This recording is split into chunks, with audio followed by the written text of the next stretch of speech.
Well, the House is expected to vote again today on advancing legislation to reauthorize the Foreign Intelligence Surveillance Act, or FISA. The act gives the U.S. intelligence community the power to collect information and communications from foreign adversaries who are outside of the U.S. It is set to expire April 19th if Congress doesn't move quickly. FBI Director Christopher Wray has urged lawmakers to pass FISA, also known as Section 702, during a hearing on Capitol Hill Thursday.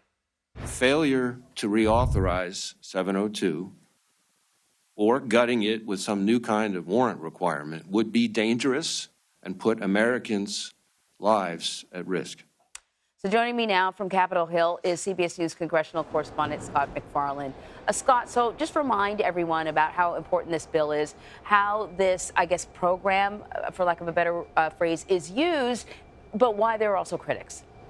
And there are some doomsday scenarios. If they miss that April 19th deadline and didn't get this thing renewed, that there'd be a gap, a breach in the U.S.'s ability to monitor overseas threats through foreign intelligence surveillance. This is another one of those things, Anne-Marie, that got much closer to the deadline and became much more difficult than otherwise would be expected and potentially otherwise should be. We are just a week away from that deadline, and the House just today began its morning putting the final touches on a bill to extend the surveillance. That extension will then go to the Senate. It'll go to the president's desk. It appears as the day began here in Washington, this will happen by the deadline. But all the internal battles over how to do this were inside the House Republican Conference. Some members of the Republican Conference had concerns that some of this intelligence surveillance would sweep in and scoop up information of Americans, not foreign enemies.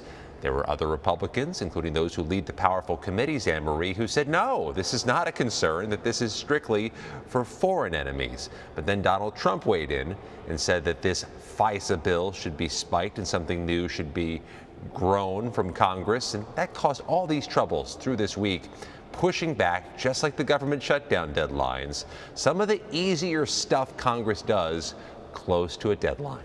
Of course, FISA was used when it came to the investigation into whether or not Russia was trying to influence this election, which is part of the reason why the former president was critical of it.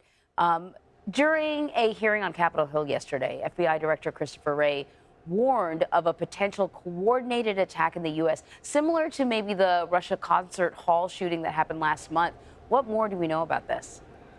He's using different phrases as this year moves on when he appears before Congress, but FBI Director Christopher Wray has been somewhat consistent in saying that there are all these red lights or warning signs or red flags the FBI is picking up.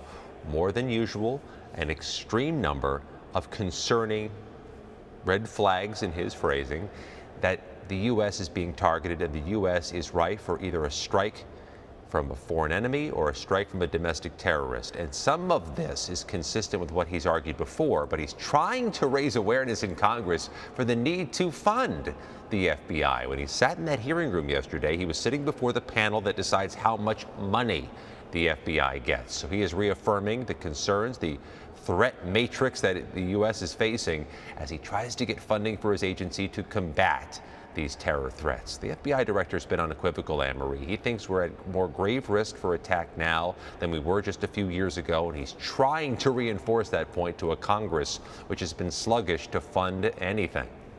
Okay, lastly, House Speaker Mike Johnson is traveling to Florida today. He's going to appear alongside former President Donald Trump at his home, Mar-a-Lago.